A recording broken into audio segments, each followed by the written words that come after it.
very, very good morning from, I'm going to get this in at the start of the video before I forget, Torrejoncillo. I'm so sorry for the pronunciation. Little town, population 3,300 people, in the municipality, God I hope that's right, of Caceres, right in the middle of Spain. Today's the big day.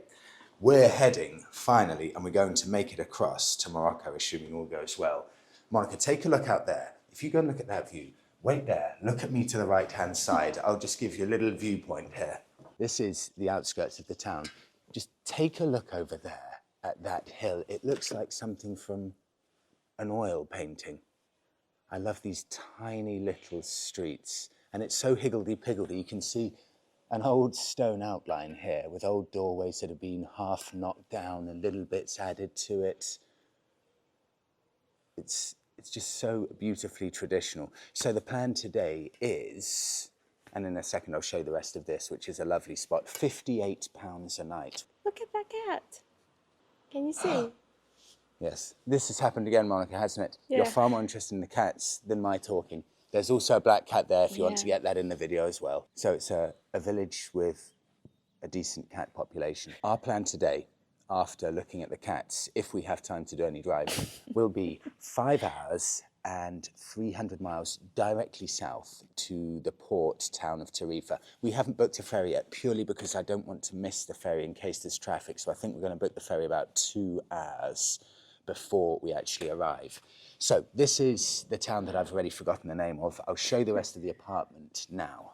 Can you see, or should I turn the light on? No, I think it's okay. It's a nice, fully appointed place, so we were able to cook dinner and everything like that. It's fully kitted out. It's got good enough Wi-Fi, and it's still got a lot of the character features, and this is what I love. I hope it picks it up. It's like a fortress, these old buildings. What it means is that it's really cold in the summer, and it's also really cold in the winter. So it's got aircon there, but it doesn't actually have any heating built in. So we have to have this blow heater on just to keep us warm. Got down to about 8 degrees last night. So not ridiculously unpleasant, but you know, it's flirting with that. Exposed stone. beautiful. It's so beautiful, isn't it? With these beautiful doors. I mean, that combination, everything is just so beautifully Spanish. You know, you really feel when you get into Spain, like, the adventure begins. I mean, take a look at that. Another terrace, or another, I should say, Juliet balcony with exactly the same view as before. And a little bathroom area there. Just have to be slightly careful of the shower because, strangely enough, there is a plug socket right next to the shower. So I had to be careful not to electrocute myself there. Oh, I didn't even see that. What's that for? I have no idea. I think this didn't used to be a shower area, so they've added it, but that's fine, we survived. We showed at the end of last video the terrace upstairs, but it's going to look completely different in the daytime. So I'll show you upstairs quickly, and then we're going to head off. I think we should, if possible, if all goes well, make it by about 5 p.m. this evening to the port. So it should be quite a nice drive. Oh, it's so dark. Yeah, isn't it? When you close that, it's crazy the difference it makes. And this is the tightest spiral staircase.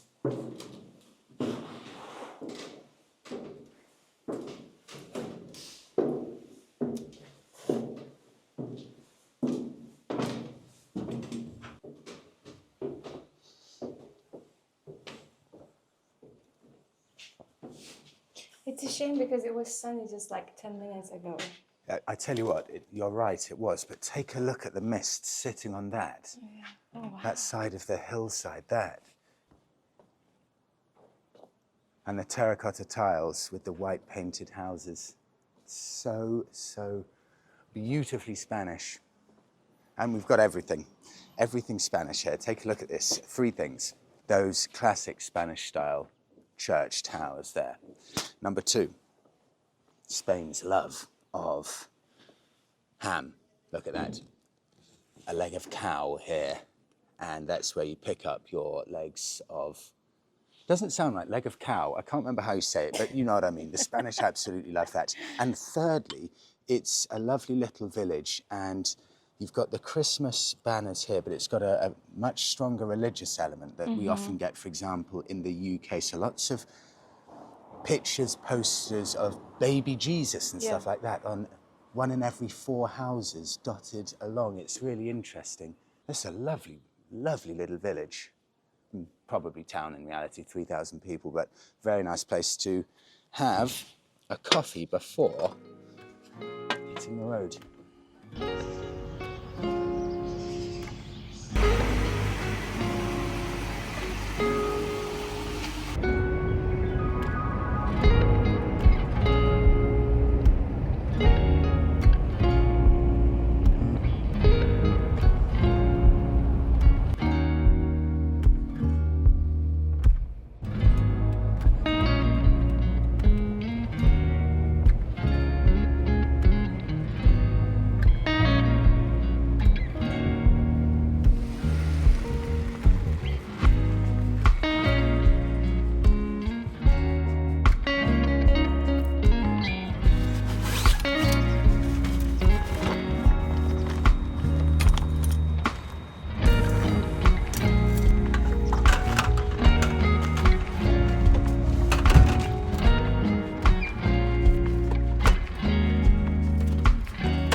This is one of my new favourite things. It's such a nice way to break up the day. The fact that you can just unpack a table, get a chair out within about a minute. We're in a slightly strange spot, but it's quite unique and nice. We're on the side of an arrow straight railway track here with farming as far as the eye can see. I've set up what I think looks quite nice, a dal and spinach Indian dish here. So all you have to do with this, pour boiling water that we've used with our cooker into there, leave it for 15 minutes, and that is an Indian style dal. I mean, that's pretty substantial. It's quite heavy, so that looks really good. I picked up some bread. Great thing is, in France and Spain, every single service station has fresh bread. Just a treat for a well done. I don't know why I deserve a well done. These are tarta de manzana. Okay, nice. God, I love those. Cup of kiwis, bit of salad. We'll chill here for about half an hour, and then we've got 3 hours left to get to the port of Tarifa. I think we're going to book a ticket in an hour or so. I just want to get an extra hour closer to make sure we don't get stuck in traffic. Although the reality is we've probably seen about 20 cars in the past 2 hours, so I think there's almost no chance of that happening. But January, maybe 12 degrees. I think it's warmer than that. Is it? I think it's maybe 17, 18. Yeah, it does feel warmer than 12. Yeah. The car said 12, but I think it's probably wrong.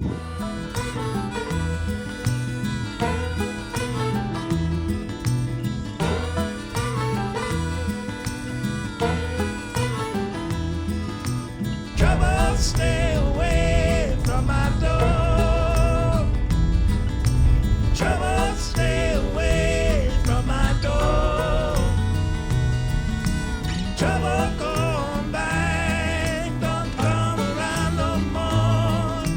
Trouble, Okay, we've got 10 minutes. I managed to get us in the 6 o'clock one, but he said very quickly it's going to close. never stay away from my home.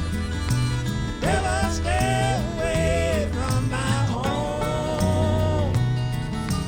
Never come back and leave my soul alone. Never stay away from my home.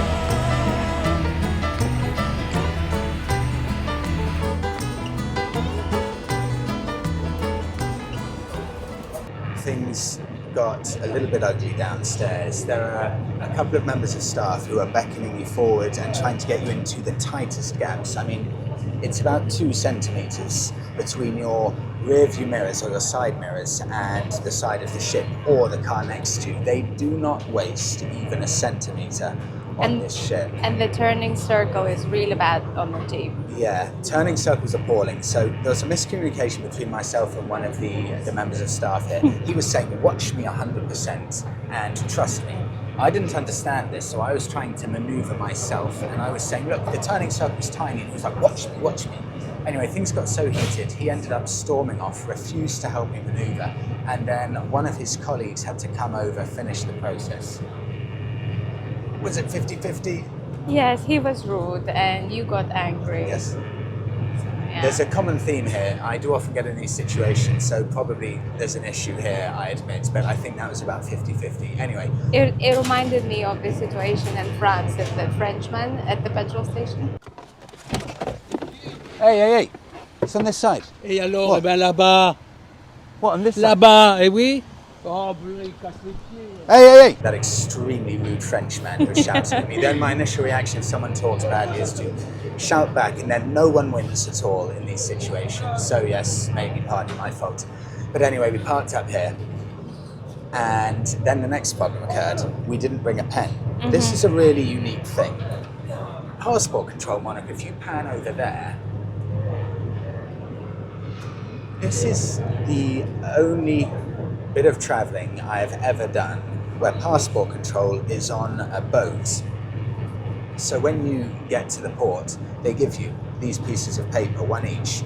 This, in essence, is you filling out your, whatever it may be, entry requirement / visa.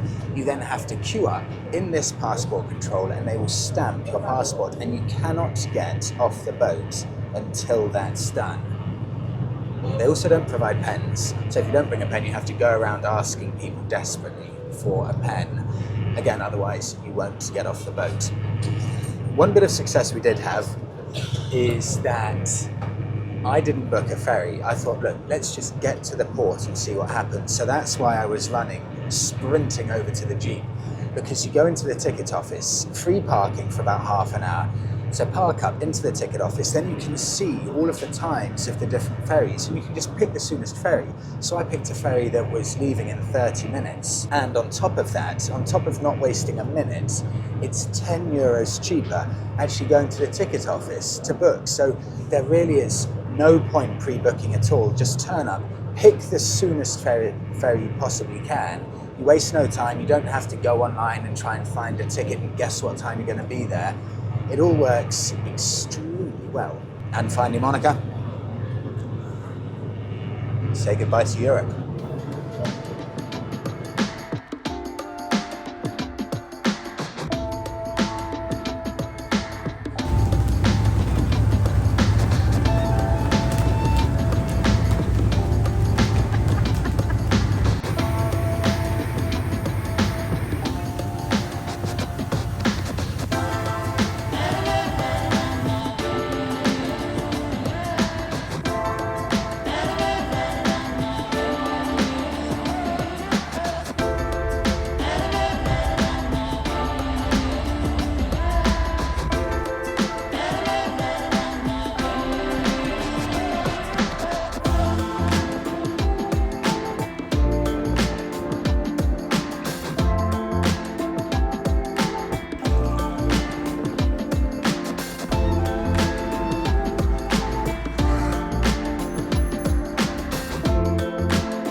We made it.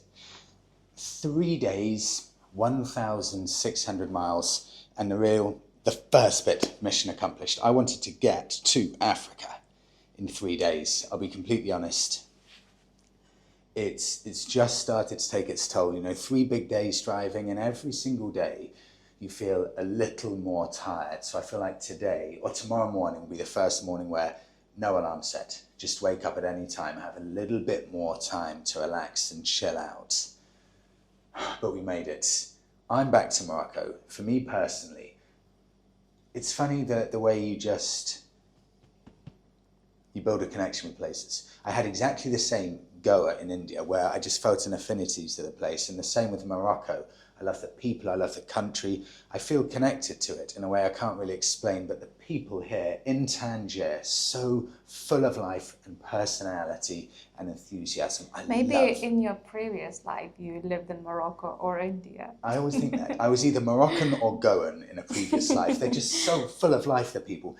Also, it's so clean and civilized, and there are police on every street corner. I remember us talking last time I was in Morocco to a Moroccan gentleman. He said, no, you know what? You get sick of the police constantly stopping you. I think it's excellent. Yes, the sacrifice, you may get stopped by police, but on the positive, it's so safe. You always feel like you're being protected. I'll show you the apartment here in Tangier, near the port. £58 a night? I think 62 or something like that. £62 a night, brand new. I mean, it's so new there's even bits of blue tape still left on from painting. Look at the extractor fan. Yeah, here we go. You can see just everything. Oh, sorry, even that. Yeah. They haven't even taken that off for the chrome or the brushed steel yet. So everything's brand new. This is a very, very nice place. Bathroom through there. And the bedroom. I would show you the view, but actually it's pitch black and there's nothing outside. But everything is lovely. So we'll wrap it up. Again, we don't have plans for tomorrow, but my guess is that we're going to just head directly down south to Marrakesh. And the adventure just steps up a notch every single day. I should say one other thing before I wrap this up. When we got off the ferry, I forgot about this. The security is really intense. In fact, I wanted to film it, but I thought we could get in trouble filming. So when you come off the ferry, I've never seen security like it. There's an entire team of border patrol / police. Every single car has to wait in line. And it's not picking and choosing by some form of luck which car gets searched. Every single car in a line, there's a dog. They ask you to get out of the car. They bring the dog over to the car. They get the dog to almost get into the boot. They then walk the dog around to each door, put the dog in the driver's compartment, the rear passenger seats, everywhere. Police get out. They ask you where you're going. They check everything. It's really, really strict here. But that is really indicative of Morocco in general. Just police everywhere.